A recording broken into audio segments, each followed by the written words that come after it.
When God had delivered uh, the children of Israel, the Israelites out of the hand of Pharaoh, he used Moses to deliver them.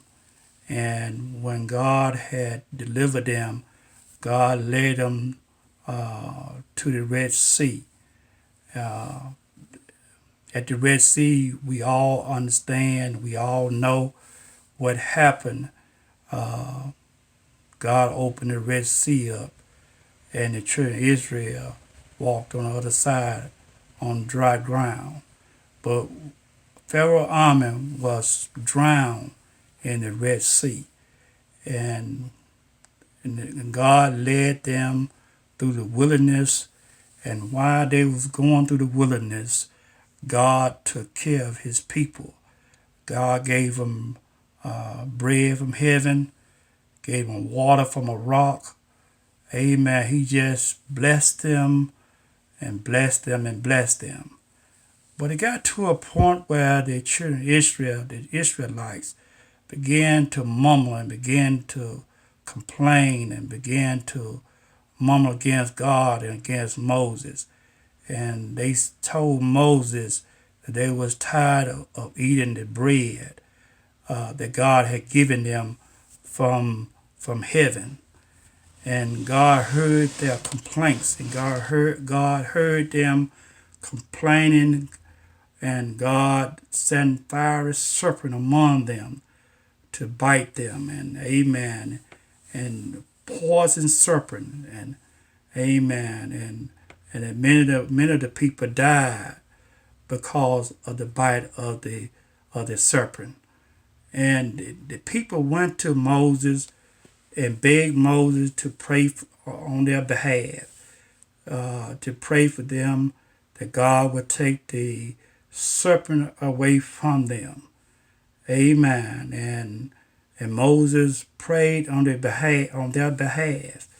And God told Moses to make a brass serpent and hang it on a pole, put it on a pole and hang it in the midst of the camp.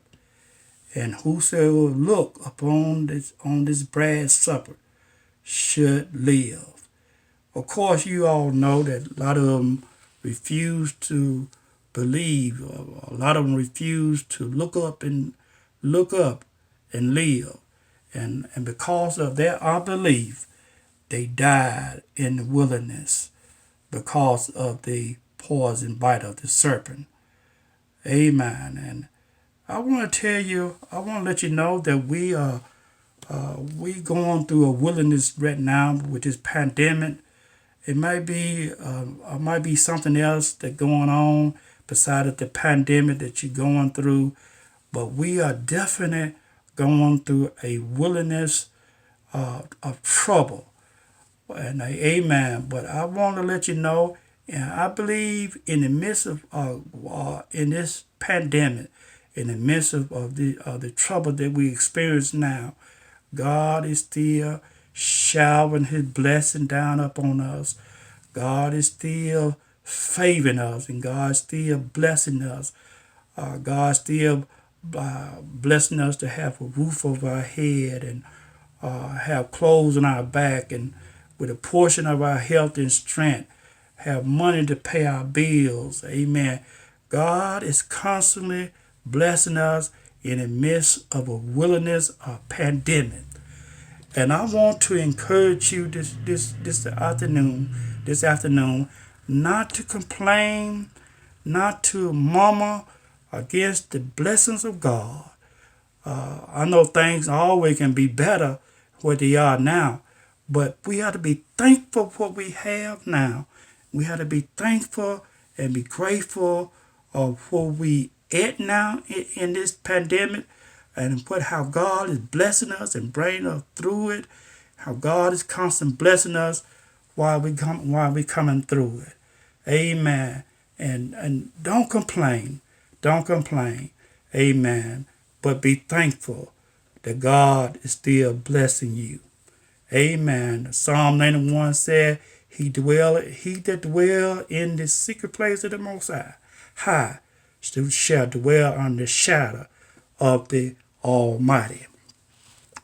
I want to let you know, excuse me, when I was a child growing up, as a teenager, my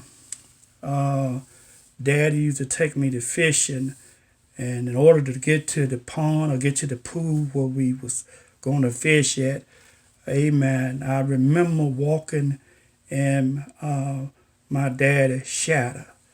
And I want to let you know that, amen, that I thought it was amazing to walk in his shadow. Not only I thought it was amazing, but I also thought it was funny as well. But amen, but God is our shelter in a time of storm. And God has brought you a long way.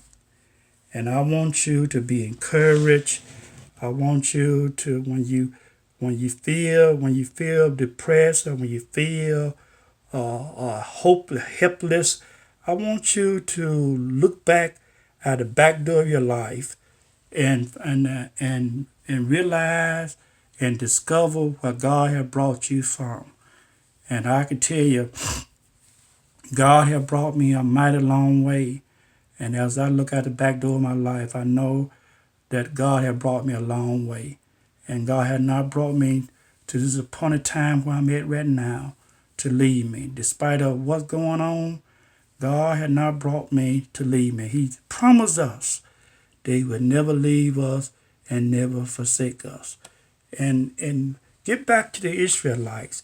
God told Moses to tell them to look upon the brass up. Whoever look shall live. And I want to let you know that we need to look up. We need to look up. We need to look up. Not look down, but look up.